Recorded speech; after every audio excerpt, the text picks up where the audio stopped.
Sekali lagi kita berikan aplaus untuk anak-anak kita yang luar biasa sudah membawakan kalam ilahi untuk saudara Al-Ikhlas dan Anas. Acara berikutnya yaitu sambutan yang pertama yaitu keimanan dan pengetahuan dari kami semua. Insya Allah semoga kita cari kasih sayang dan ridhonya Allah, karena ternyata menjadi orang tua itu tidak pernah ada sekolahnya katanya, tapi ilmunya terus dan terus harus digali, karena ternyata pergeserannya sudah sangat-sangat banyak. Tidak hanya anak-anak, kita sebagai orang dewasa juga sepertinya sudah banyak pergeseran-pergeseran dari masa kita kecil dulu saat diasuh oleh orang tua kita. Ya, selamat mengikuti acara parenting dan selamat menikmati persembahan dari putra-putri kita tercinta di hari ini. Semoga Allah selalu merahmati dan meridhoi kita.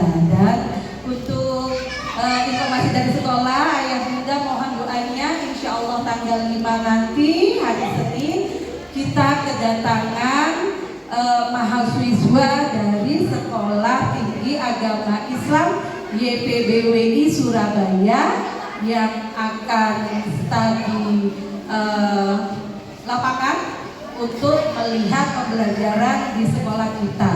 Insya Allah ada 107 mahasiswa yang akan melihat anak-anak belajar di TK, dan ada 52 mahasiswa yang akan melihat kakak-kakak SD belajar didampingi oleh 12 dosen. Mohon doanya semoga TK Masjid KB dan TK Masjid Syuhada terus menjadi inspirasi bagi umat di usia kita yang sudah lebih dari 62 tahun. Selamat mengikuti acara parenting. Dari saya cukup sekian. Wabillahi taufiq wal hidayah. Wassalamualaikum warahmatullahi wabarakatuh.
Mugi-mugi kula panjenengan pikantuk berkahipun saking majelis niki.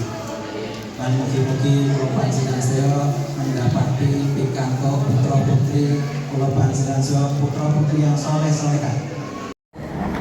Selek ada, kayaknya sudah habis. Saya malah belum dapat. Bukan nggak minta saya, cuma disiapkan aja.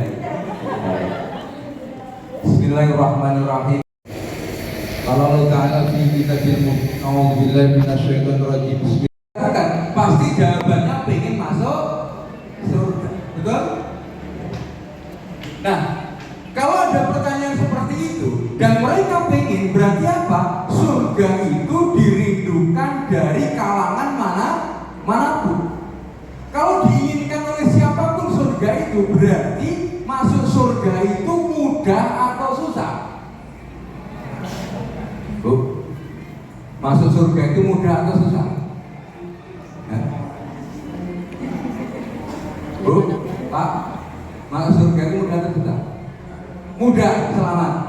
Mudah. Pengen cepat masuk surga atau santai? Oh, santai. Oh, ini mau cepat. Kalau mau cepat silakan duluan, karena syarat masuk surga mati dulu. Ya kan? Kalau mau cepet-cepetan saya tak santai dulu. Bu, Pak, masuk surga mudah atau susah? Mudah. Ikut-ikutan atau prinsip? Baik, coba. Kalau Rasul Muhammad bilang begini, kullu ummati yadkhulunal jannah, semua umatku akan masuk surga. Pertanyaannya, dengan yang hadir di sini umatnya Nabi Muhammad atau bukan? Umatnya, berarti masuk surga itu mudah atau susah? Mudah atau susah? Mudah. Selamat, betul jawabannya. Pak siapa namanya? Pak Amar. Ya, mudah. Hadis ini belum selesai, kita selesaikan.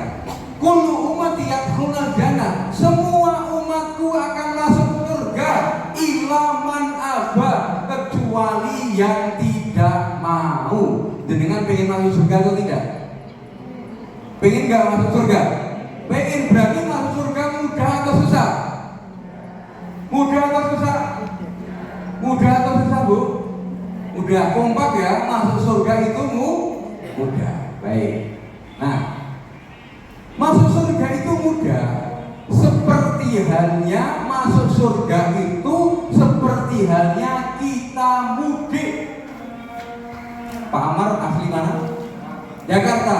Ketika mudik ke Jakarta, senang atau tidak? Senang. Mudah atau susah mudiknya?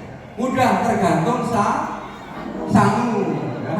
Asal ada sangunya, mudik mudah atau susah? Mudah. Ya, mudah. Ya. Gimana? Izinnya susah. Ya, tapi nanti kan tentu bisa juga kan? Nah, bisa juga mudik. Mudah itu susah. Ketika pulang bertemu dengan siapa? Keluarga, orang tua, mungkin gitu kan? Jadi aslinya Jakarta, lain kita di Jakarta, sekarang hidup. Ketika kita ke Jakarta itu berarti kita mudik, betul? Seperti itulah kita masuk surga. Seperti halnya kita pulang ke rumah masing-masing. Ya, kita pulang ke rumah masing-masing. Ya karena apa? Karena nenek moyang kita siapa? Nabi Adam, aslinya apa? Penduduk surga. Makanya Allah mengatakan uskunu anta wa zaujaka fil jannah. Wahai Adam, tinggallah kamu di surga bersama pasanganmu. Tapi pesan aku Nabi, pesan aku apa? Ketika kamu di surga menikmati fasilitas surga, saya pesan wala taqrabu hadza syajarah, jangan pernah kau dekati itu buah kunti. Kenyataannya bagaimana Bapak Ibu? Kenyataan bagaimana? Buahnya diapain? Tidak hanya didekati, larangannya apa? Wala taqrabu syajarah, jangan pernah kau dekati. Tidak hanya mendekati, malah memakan yang tak boleh itu. Gara-gara salah itu, gara-gara satu dosa itu, maka Allah mengeluarkan Adam dari surga. Pertanyaannya, gara-gara Adam melakukan satu dosa dikeluarkan dari surga, kita dosanya pengen masuk, nyambung tidak? Saya ulangi, Adam dikeluarkan dikeluarkan dari surga gara-gara satu dosa. Kita dosanya pengen masuk, ya tapi nggak nyambung begitu. Berarti masuk surga susah atau mudah?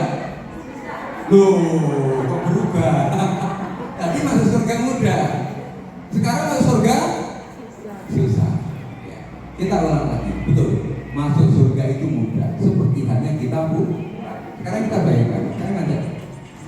Nanti akhirnya kita akan ketemu muaranya berkaitan dengan teknologi. Ini hanya untuk pembukaan. Karena apa? Surga itu ada surga yang betul surga sebenarnya, tapi kita nanti akan menikmati surga yang bukan surga sebenarnya. Yakni apa? Kesuksesan di dunia. Itulah surga yang bukan surga sebenarnya. Baik, kita akan mengajak bersama. Nanti kita ini akan pulang. Saya sampaikan tadi, ke surga itu seperti halnya kita pulang. Kita pulang. Ketika kita nanti pulang, kita keluar dari ruangan ini pasti akan menempuh perjalanan, betul? Betul. Ada yang keluar belok kiri, terus ada yang kanan, ada yang kiri, bundaran Widosono, ada yang kiri, ada yang kanan, betul? Ada yang ke utara sana, belok kiri, belok kanan, belok kiri, sampai ke rumah, betul? Menempuh perjalanan. Setelah kita menempuh perjalanan, bagi semua perjalanan, sampailah kita ke rumah masing-masing. Kita mau masuk rumah melewati apa? Pintu.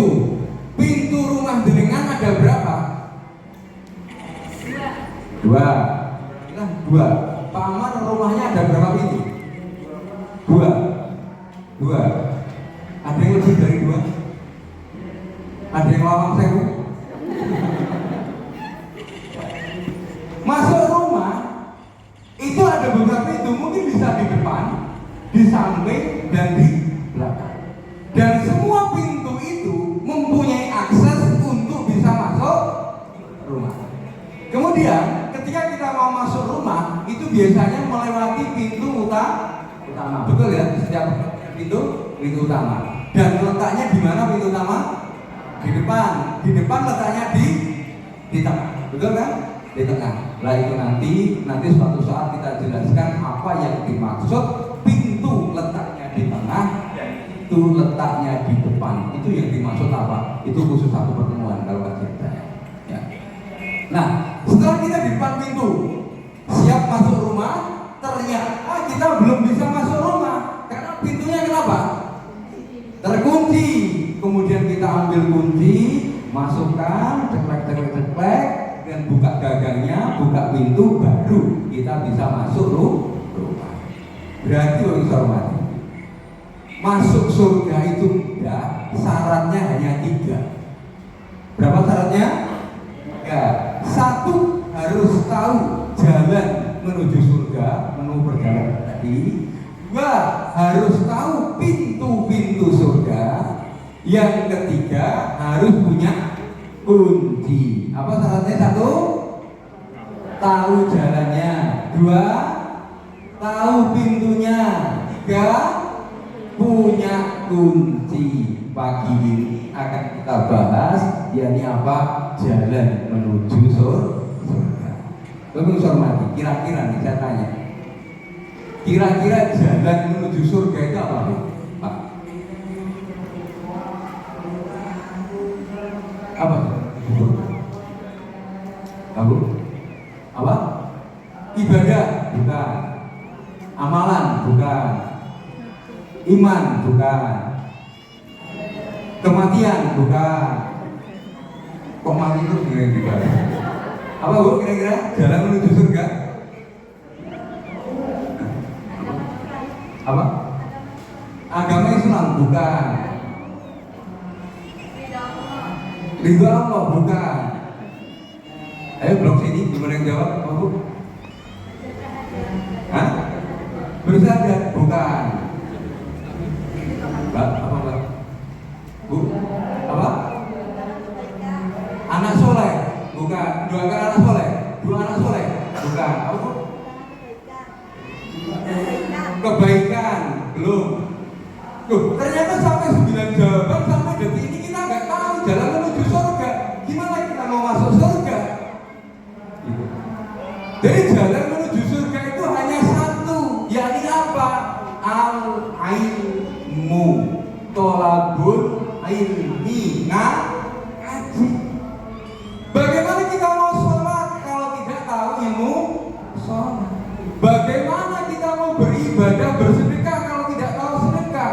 Bagaimana kita membedakan ini haram kalau kita tidak tahu ilmunya?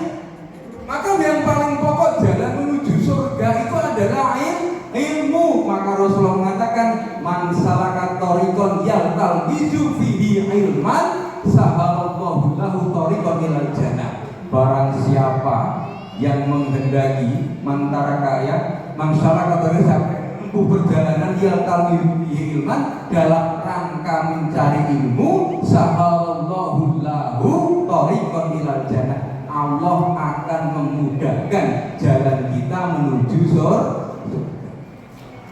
Surga tidak hanya di akhirat, tapi ada surga di dunia. Kan kita tadi lihat anak-anak kita seneng kan? Merasa bahagia gak? Bahagia, rasa bahagia. Kebahagiaan itu surga yang di dalam diri kita. Seakan-akan ketika nanti Jogja, ibu mau teriak itu kan? Kalau diputar lagi mau nggak? Ibu mau teriak di lompat gitu, ya? Jogja, gitu. Kayaknya ibu mau ikut-ikutan. Nah gitu. Ilmu.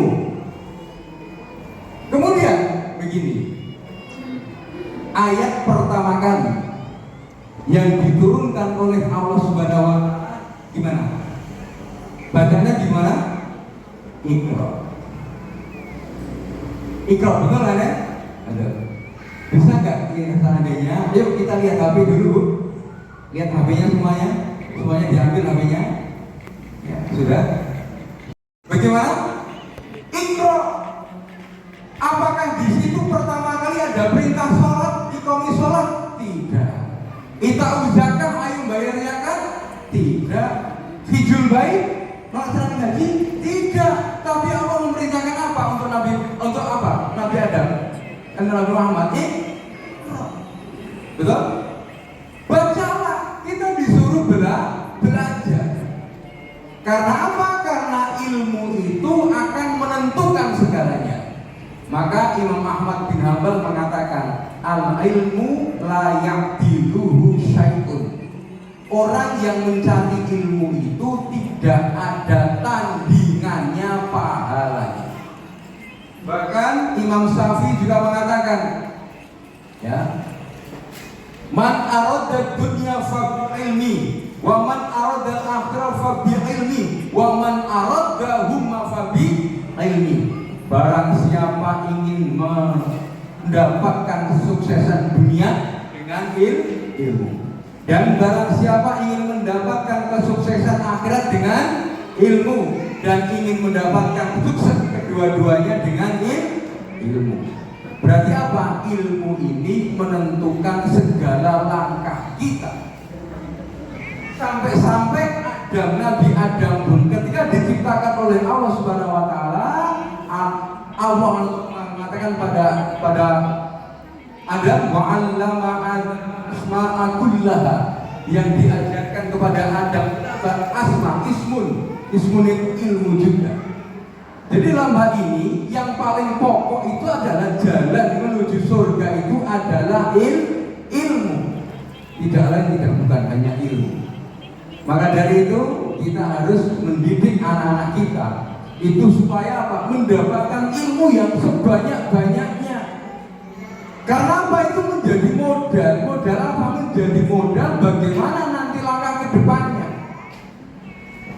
Terutama ilmu apa? Ya ilmu semuanya, tapi terutama yang paling pokok itu adalah ilmu agama, ilmu pengetahuan umum yang didukung dengan agama. Maka dari awal kita memasukkan kita, anak-anak kita ke KBTK Syuhada ini, saya di dalam KBTK yang luar biasa, yang di situ pasti ditanamkan norma-norma dalam kehidupan, dalam agama pasti ditanamkan. Itu yang paling penting. Betul, yang paling penting itu adalah bagaimana mendidik anak kita. Baik, kita ambil satu contoh cerita begini. Zaman dulu Imam Syafi'i, ya Imam Syafi'i itu lahir di Mekah. Kemudian Imam Syafi'i itu punya guru namanya Abu Yana. Ketika Imam Syafi'i itu belajar dengan Abu Yana, ilmunya sudah diambil semua. Kemudian Abu Yana bilang, wahai Syafi'i, ilmuku sudah habis, sudah tak kasihkan kamu semua. Maka sekarang belajarlah kepada guru yang lebih hebat daripada aku. Kemudian apa? Akhirnya kemudian Imam Syafi'i pamit kepada ibunya. Wahai ibu, aku sudah mendapatkan ilmu dari gurumu Abu Yana. Sekarang saatnya lah aku mau belajar ke Madinah. Kemudian apa yang disampaikan oleh orang tuanya? Motivasi kita kepada anak-anak kita untuk memberikan kesempatan anak-anak kita belajar lebih tinggi, terutama belajar di pondok. Ya.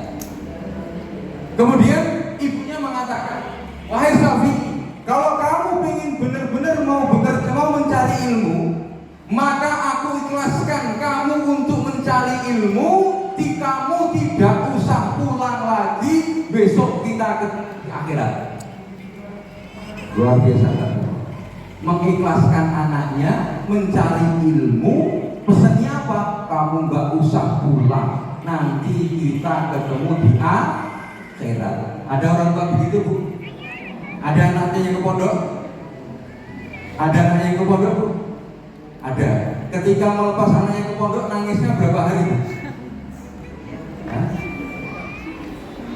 Seminggu. Masya Allah, seminggu sama. Saya juga begitu.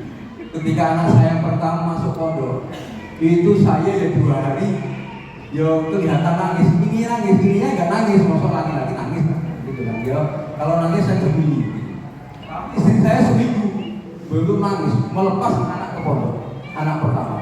Begitu anak saya yang kedua masuk pondok sudah mulai, walaupun ya agak nangis, tapi sudah mulai tepat hati ini. Betul. Ini sampai ibunya Syafi'i itu mengatakan, wahai Syafi'i, kalau kamu pengen mencari ilmu, silakan. Kamu nggak usah pulang lagi, besok kita ketemu di akhirat. Kalau akhirnya berangkat. Ketika Imam Syafi'i berangkat sampai di Madinah, ketika sampai di Madinah, kemudian menemui gubernur Madinah. Madinah. Wahai gubernur, zaman dulu tuh gubernur dicari gampang. Sekarang kan mau nyari Pak Lurah susah. Susah ya? Gaya-gaya. Kalau zaman dulu gubernur dicari gampang. Akhirnya Syafi'i menemui gubernur. Wahai gubernur, saya ini Imam Syafi'i bin Haris. Saya ingin belajar kepada seorang ulama terkenal sini, namanya Imam Maliki. Kemudian sang gubernur menjawab, wahai Syafi'i, kalau aku disuruh bertemu dengan Imam Maliki, andaikan aku itu bisa memindahkan Jabal Hud itu, Gunung Hud itu bisa aku pindahkan, mending aku itu memindahkan Jabal Hud daripada aku berhadapan langsung dengan Imam Maliki. Jadi zaman dulu itu ulama itu dihormati, Pak. Ulama itu dihormati. Ya.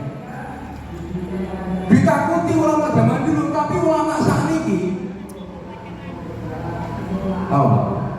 ulama zaman saat ini,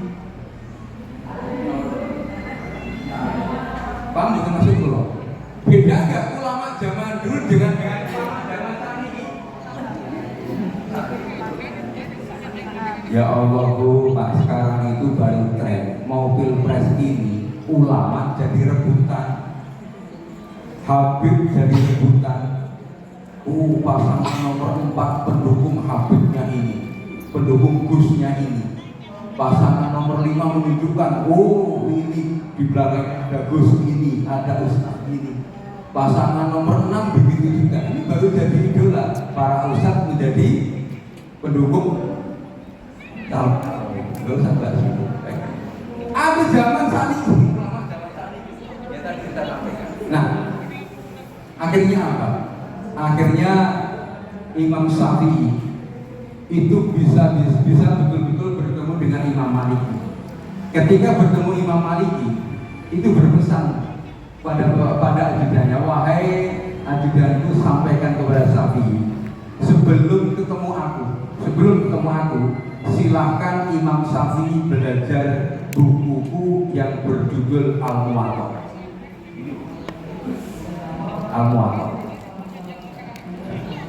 Kemudian Imam Syafi'i mengatakan, sampaikan kepada Imam Maliki, Al-Muwatta sudah di sini. Saking cerdasnya apa? Saking cerdasnya Imam Syafi'i itu cerdas sekali. Ya karena Imam Syafi'i itu umur 15 tahun sudah menjadi ketua mufti. Mufti apa? Ketua MUI yang begini. Kan luar biasa 15 tahun dari ketua MUI pusat. Gitu. Nah, Imam Syafi'i itu punya karomah begini Bu. Kalau membuka buku itu Bu, buku itu, ya.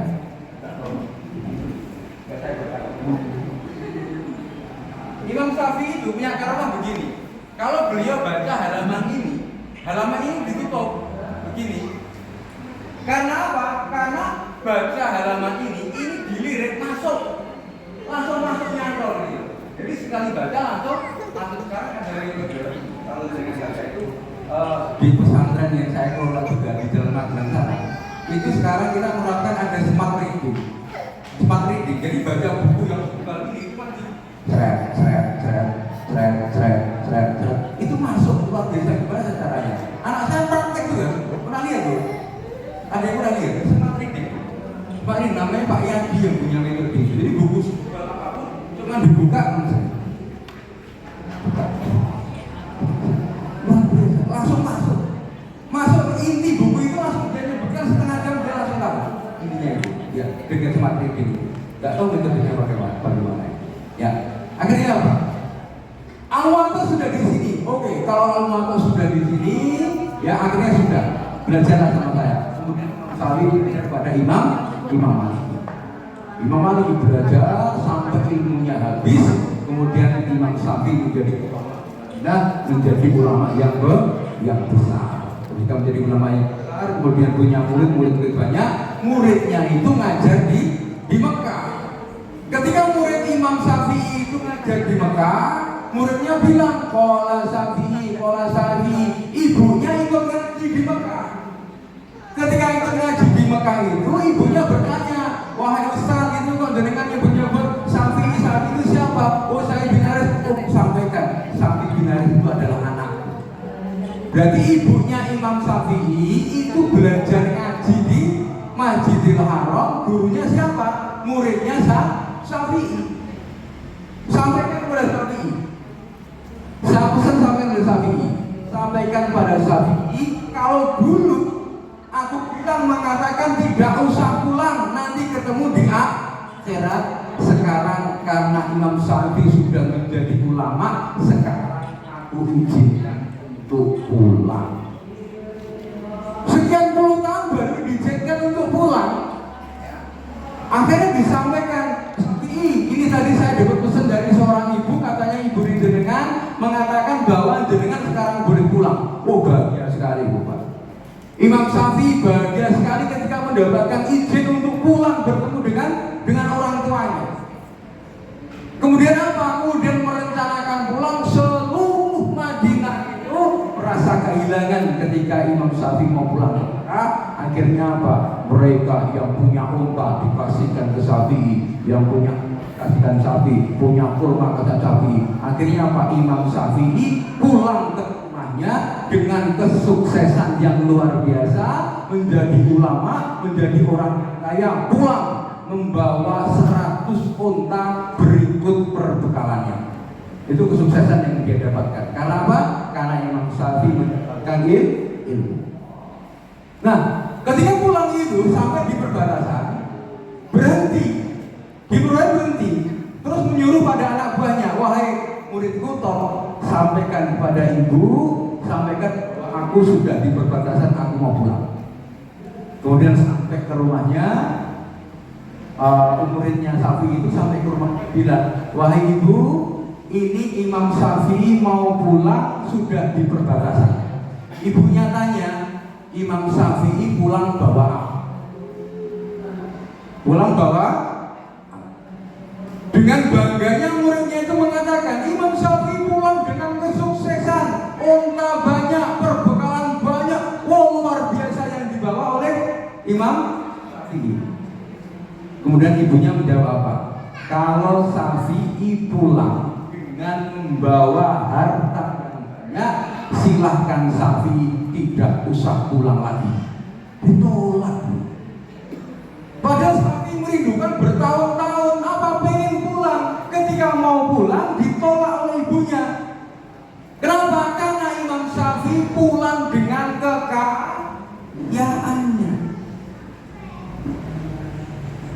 Akhirnya apa? Sampaikan, tapi maaf, ini ibu menolak Anda pulang. Kenapa? Karena dengan bawa barang terlalu banyak, terlalu kaya. Akhirnya Imam Syafi'i, ya sudah, kalau begitu semua harta yang kita bawa ini kita bagikan, kita sedekahkan ke seluruh penduduk Madinah. Itu dibagi semua, dibagi semua. Tinggal Imam Syafi'i itu membawa kitab-kitabnya, ya, hasil-hasil karyanya dibawa semua, dibawa pulang. Kemudian sampaikan kepada ibunya, wahai ibu, ini Imam Syafi'i, hartanya sudah dibagikan, disedekahkan semua. Sekarang Imam Syafi'i hanya bukunya, kitab-kitabnya. Akhirnya baru diperbolehkan Bu. Jadi intinya apa? Ketika kita mengharapkan anak kita menjadi sukses, bukan kesuksesan dunia yang kita harapkan, tapi apa? Kesuksesan dia menjadi seorang ulama yang akan menyelamatkan dia itu dari api neraka. Suksesnya itu di surga. Sehingga kalau kita itu mengharapkan ilmu yang besar itu, ilmu yang bermanfaat itu, maka carilah ilmu yang sebanyak-banyaknya. Anak dididik siapa? Mendapatkan ilmu yang banyak. Karena apa? Orang yang datang dalam majelis taklim kan ini Bu. Nah, kita boleh datang ke majelis taklim dalam ilmu apapun, maka Allah akan memberikan 4 jaminan. Sebagai penutup 4 jaminan. Ya. Allah memberikan 4 jaminan kepada orang yang suka ngaji, orang yang tolak. Dalam hadis Muslim Rasulullah mengatakan, "Masjama'a qaumun fi baiti min buyutillah." Sudah berkumpul wali murid KB dan TK Majelis Syuhada. Di mana? Di Majelis Syuhada. Mereka berkumpul ngapain? Mereka apa? Yasrunal kitab wa yatadarasuna bainahum. Mereka itu berkumpul dalam rangka ngaji. Dalam rangka ngaji. Ketika mereka dalam rangka mengaji itu, apa yang mereka dapatkan? Ilmu. Kemudian Allah memberikan 4 jaminan kepada orang yang suka ngaji itu. Pertama, orang yang suka ngaji itu Allah akan memberikan apa? Wa nazalat alaihimus sakinah. Orang yang suka ngaji itu akan diberikan ketenangan. Ya, ketenangan. Bu, tadi dengan putra-putra yang jenengan itu datang ke sini bisa tampil itu dengan senang dan tenang tuh. Tenang. Kita dengan datang silaturahmi dengan teman-teman, ketemu dengan saudara kita, tenang atau tidak? Tenang, senang. Maka orang-orang yang suka ngaji itu Allah menjadikan apa? Menjadikan mereka itu ketenangan, memberikan ketenangan. Maka orang yang suka ngaji diberikan ketenangan, saking tenange le ngaji kan? Saking tenange. Ada yang ngantuk? Makanya ada meme begini. Meme yang menyindir umat Islam. Saya sebenarnya tersinggung, tapi kok kenyataan gitu. Meme-nya bagaimana? Kalau kamu punya penyakit insomnia, apa penyakit insomnia itu? Penyakit susah tidur. Kalau kamu punya penyakit insomnia, datanglah ke Jumatan. Kalau Jumat jadi jenengan, kalau pas Jumatan banyak yang penyakit mengenikan cipta, ya kan? Kalau ini kejadian nyata loh, Pak.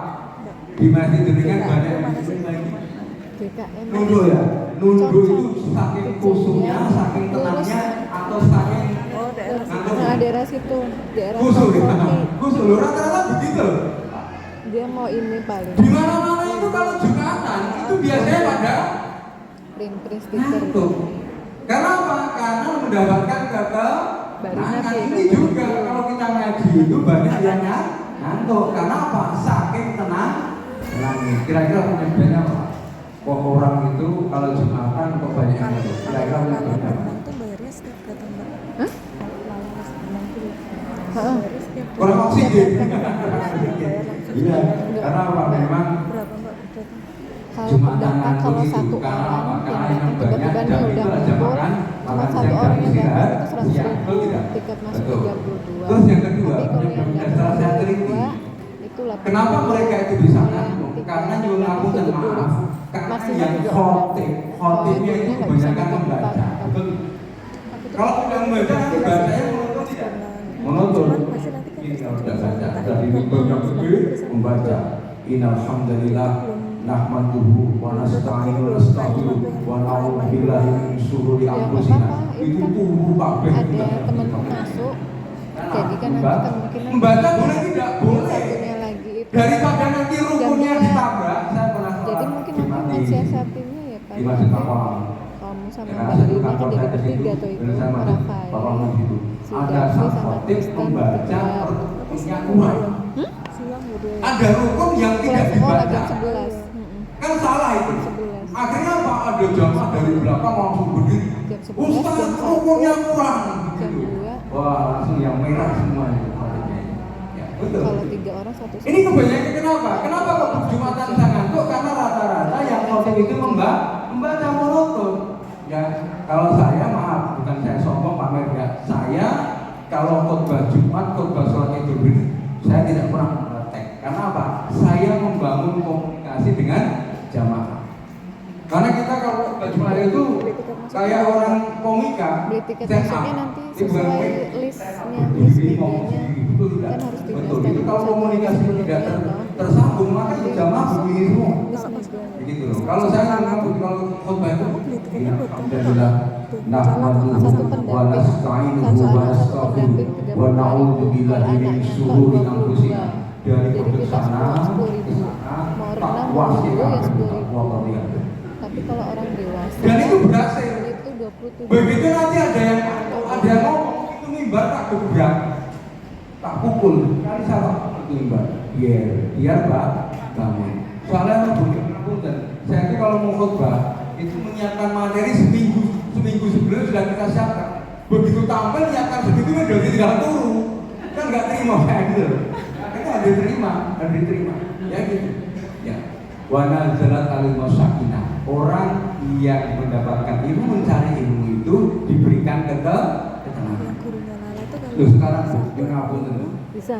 Kita itu mendidik Tapi menitipkan ngikuti anak jadwalnya dia di era sendiri, yang saat kuliah, ini. toh. Kalau kita menyekolahkan Jadi anak kita di tempat yang dia salah, ini di tempat yang salah, apa sih ya, profesi ya silahkan. itu nanti berdampak pada ketenangan kita. Profesi guru dia. Bagus Mbak. Saya menjadi lebih Nek tenang Rafael ketika kayak anak bagus saya katanya. itu Iya, dua-duanya kalau sama masuk Miss Mega kok pondok. cepet banget ya. Karena apa? Di sana ketika masuk pondok itu senakal-nakalnya anak di pondok itu sealing-alingnya anak yang di rumah. Betul 6 tidak? bulanan baru pondok. Contoh, Katanya Mbak Rina. anak saya pernah Dia kayaknya begini. Miss Mega tuh ngeliatin Pas kepulangan, gundul. Kalau anaknya dirasa Tak tanya, nah kenapa gundul? modok yang Kemarin dari telat kalau sholat kalau subuh. mau gaya bebek gaya bebek. Masya Allah, telat sholat Temanku subuh. ini Bukan baru sholat subuh, masuk satu telat kali nggak salah jamaah. itu 0, belum bisa renang. Kalau kita anak kita yang di rumah, bagaimana? Subuh jam 6 kita santai atau teriak-teriak? Nek mau trial dulu juga boleh. Bisa. Sakit. Bisa juga. Tapi ya tetap bayar. Kasihan Trial masih dulu ngantuk. gitu. Sekarang sekolah sampai Nggak ada sore. jajan, nggak masukin di grup Ya kan? dulu, biasanya Sekolah kalau udah jadi kasihan, anggota. terus dinun ke wae, Jadi biar mulai ya tahan. gampang ini manage kan dimasukin grup. Kita tidak memikirkan apa? Memikirkan bagaimana anak kita itu melaksanakan sholat.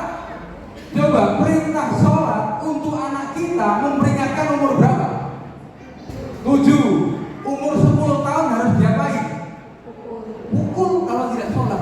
Coba rentang waktu dari 7 ke 10 ada berapa tahun? 3. Kita selama 7 sampai 10 tahun, 3 tahun itu kita diperintahkan untuk mengingatkan anak kita untuk sholat. Bahkan bayinya pun ketika lahir sudah diperkenalkan panggilan sholat. Diajarkan supaya apa? Mengenal apa? Yang pertama itu sholat. Jangan pernah kau tinggalkan anak kita itu meninggalkan sholat. Coba 3 tahun dulu. 3 tahun kita diperintahkan mengingatkan anak kita untuk sholat. Sekarang hitung-hitungan sekarang. Kalau satu hari itu sholatnya 5 kali, 5 waktu. Berarti kita diperintahkan sehari mengingatkan anak kita untuk sholat. Le luhur, asar le asar, maghrib le asar, isya sholat. 5 kali kita diperintahkan untuk apa? Mengingatkan anak kita sholat 5 kali. Sekarang 5 kali 1 tahun berarti berapa? 360 dikalikan 5. Berarti setahun itu kita diperintahkan untuk mengingatkan anak kita sholat berapa kali? 5 kali 360 berapa? 1800. Betul ya? Betul nggak Pak? Kalau pelan dulu. 360 kali 5. 1800. 1800 dikalikan 3. 5.400. Ternyata selama rentang waktu 7 sampai 10 itu kita diberikan waktu, wahai orang tua, ingetin anakmu 5.400 kali ya, ingetin sholat. Coba umur 7 sampai 10 kita mengingetin anak kita berapa kali? Umur 7 tahun. Sekarang yang TK ini umur berapa? Pas sampai, oh berarti belum. Nanti. Tapi kan rata-rata punya kakak. Betul nggak? Kakaknya anak-anak itu kan punya kakak. Berapa kali kita sudah mengingatkan anak kita untuk apa? Untuk senantiasa mengingatkan sholat. Karena apa? Sholat itu adalah kunci pokok hidup manusia. Mau apapun namanya sholat tidak bisa ditinggalkan, karena yang menentukan manusia hebat, manusia itu akan tidak sholatnya. Awal yuhasabu bilam biyamil qiyamah as-shalah fa in sholuha sholat sa'ir amalihi wa in fasada sa'ir amalihi. Yang pertama kali menentukan itu adalah sholatnya. Yang ditanyakan Allah itu sholatnya dulu ya. Apabila baik sholatnya baik semuanya, rusak sholatnya rusak semuanya. Sekarang kita praktek. Itu masih ada dus kan? Dus semuanya pegang dus sekarang. Dusnya dipegang. Saya punya dus nggak Bu?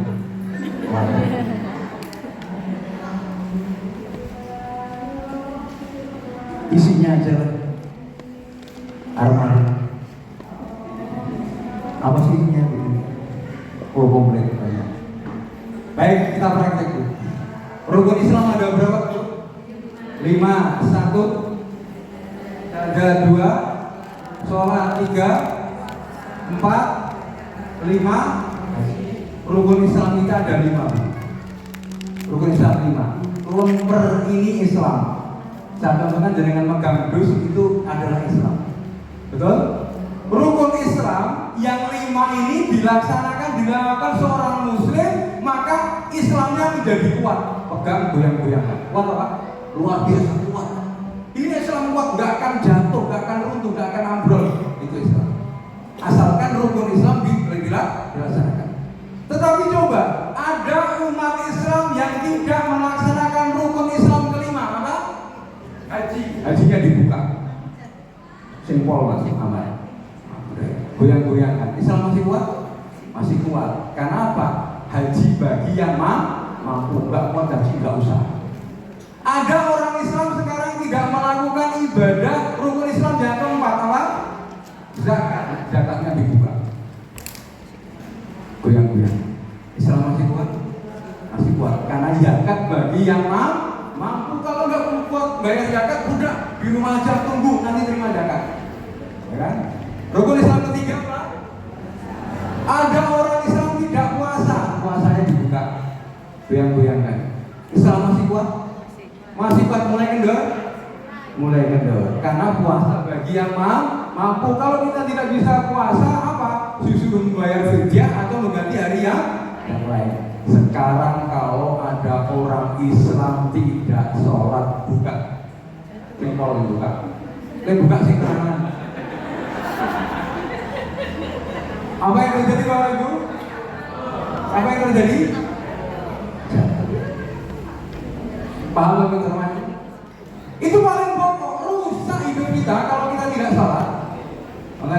memberikan motivasi di Sukabumi, orang-orang paling bang pun bisa Sukabumi. Dan kita untuk ngaji tak suruh praktek itu, tak suruh praktek bawa gelas semua. Malam itu banyak gelas yang ya. Jadi apa intinya? Orang itu kalau tidak sholat hidupnya akan ambiar, betul? Tapi nanti ada yang kelompok nanya dulu, Pak. Yang itu apa? Begini akan tanya, Ustaz, itu saudara saya, tetangga saya, teman saya, nggak pernah sholat, nggak pernah ngaji, nggak pernah sedekah, tapi sukses, ada nggak begitu? Jaringan Mary nggak? Ya, adalah Mary kan dikit-dikit itu. Ya, pertama tadi diberikan ketenangan. Orang yang suka ngaji akan diberikan ketenangan. Kita lihat anak-anak kita ini luar biasa, kita tenang. Ayo, kita mulai sekarang, kita ubah persepsi kita. Ayo anak kita sekolahkan di tempat yang benar. Ya, sekarang sudah dimulai dikategorikan di Masjid Syuhada. Anak-anak sudah mulai didekatkan dengan masjid. Luar biasa.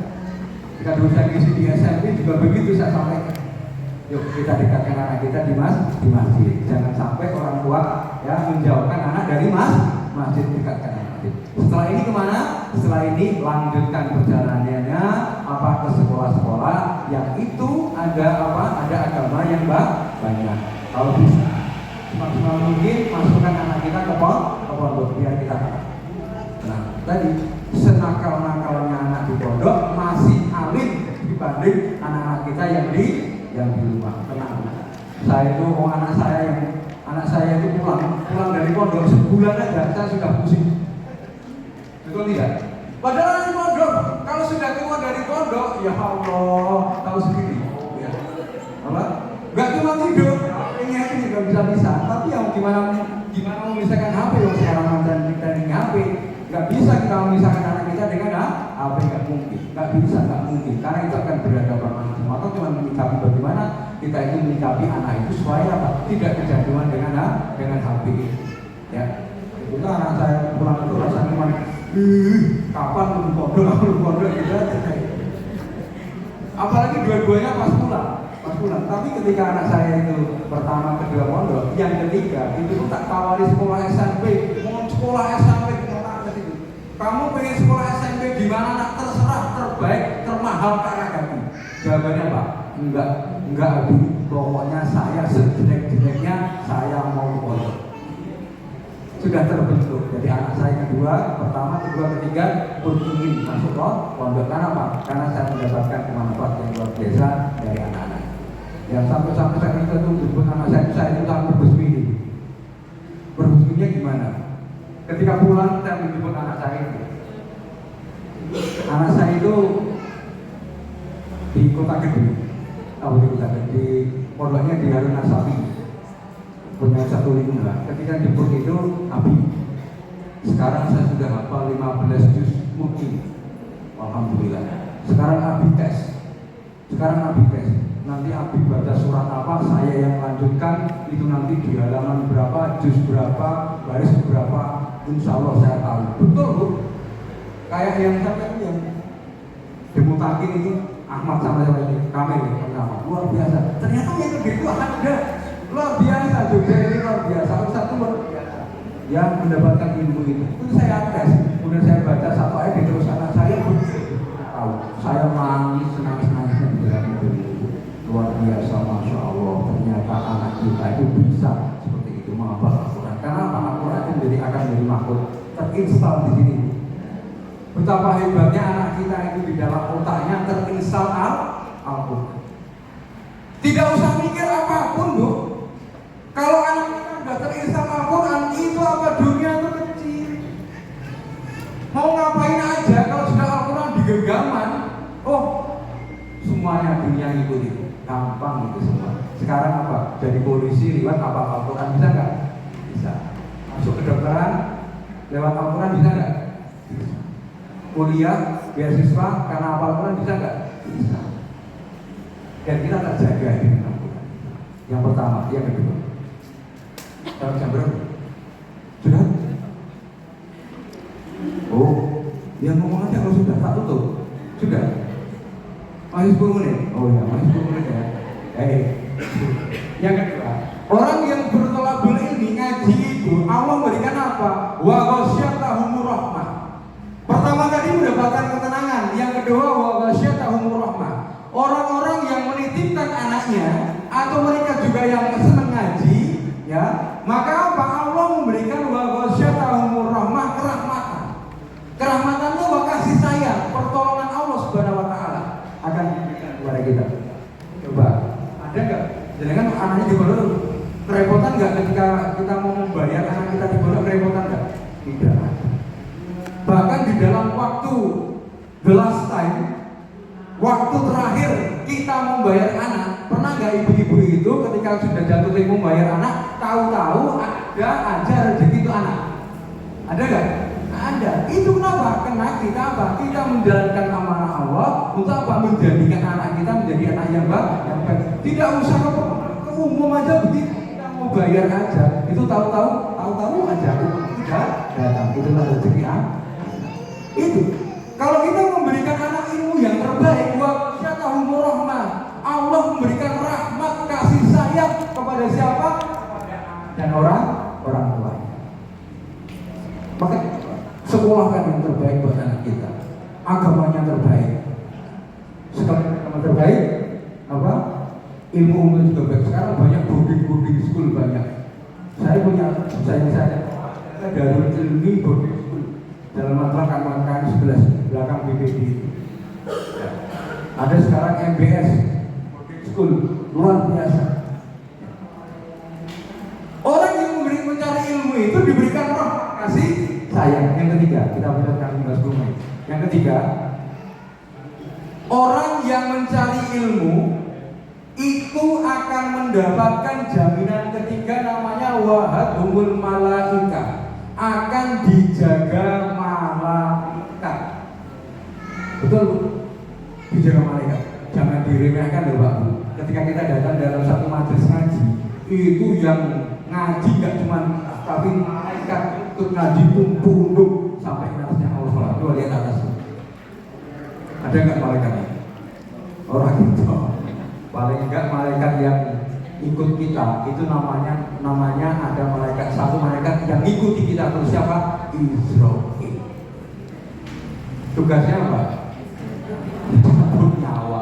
Itu pasti Pak Amar, tenang aja. Tadi kan ngomongnya ya, malaikat itu mengikuti kita terus, ngikuti kita terus 70 kali dalam sehari. Berarti setiap berapa menit kita ditengok? 24 dibagi 70 kali. Berarti apa? Ketemu sekitar 30 menit setiap jam. Ini malaikat. Tadi dengan datang sini jam berapa? Jam 8. Sekarang jam 10 sudah 4 kali ditengok. Sama kita semua. Karena majelis kita itu, setiap kita bermajelis dijaga malaikat, maka kita tuh tenang. Majelis yang tenang, enak. Sama-sama kumpul, sama-sama duduk. Contoh, di sini kita ngumpul ngaji. Oh, di sana kita ngumpul, ada ngumpul sama-sama duduknya. Oh, di situ ada dangdutan. Sama-sama ngumpul. Orang dangdutan sama ngumpul kemudian joget senggolan. Yang terjadi apa? Ada konten, joget, senggol-senggolan. Terus terjadi apa? Gelut, tawuran. Betul tidak? Betul. Tetapi kalau kita ngaji sama-sama kumpulnya, ya contoh Pak Amar. Contoh gini, pas ngaji itu Pak Amar ngantuk. Tapi enggak ngantuk. Karena saya tolong umpama Pak Amar ngantuk. Ketika ngantuk itu, Bu Amar lihat, aduh Pak, ngaji kok ngantuk, tuh disenggol. Tadi kalau pas konser, senggolan gitu, gelap nggak? Tawuran nggak? Tawuran. Kalau ngaji, umpama Pak Amar ngantuk disenggol banget. Pak, masuk ngaji ngantuk. Kira-kira dengan disenggol garwane dengan marah nggak? Enggak kan? Enggak. Karena apa? Ini majelis dijaga malaikat. Makanya dalam berita apapun, saya belum pernah membaca dalam surat kabar, dalam berita apapun, apa judulnya? telah terjadi tawuran antara kelompok pengajian. Ada pernah lihat? Pernah nggak? Enggak pernah. Karena apa? Ini majelis dijaga malaikat. Orang-orang yang dijaga malaikat pulangnya pun membawa kebaikan, betul tidak? Nah, ada yang kehilangan sandal pas ngaji? Pernah kehilangan sandal pas ngaji? Pernah. Saya itu dalam hidup itu baru sekali itu saya menjadi puluhan tahun menjadi ustaz, baru sekali saya kehilangan sandal. Sehilang ustaznya sandalnya ustaz. Beberapa bulan yang lalu saya isi di cangkringan sana. Saya isi di cangkringan itu naik dikit sudah gak ada kampung lagi. Jadi sudah kampung terakhir. Tapi yang wajib masya Allah banyak sekali. Banyak sekali. 500-an kampung dibakar semua. Ya gitu. Pas saya mau pulang, sandal pun enggak ada.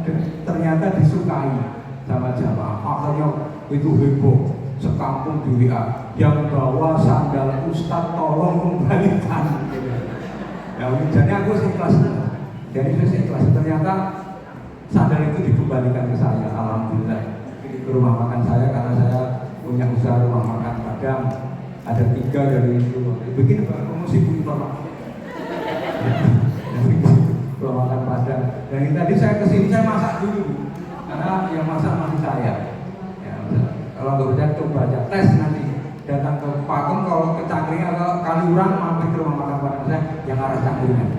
Rumah makan Padang asli Pak W. Pak W itu nama saya, biasanya teman-teman saya panggil Pak W. Ustaz Isnawan, nama bekennya Pak W.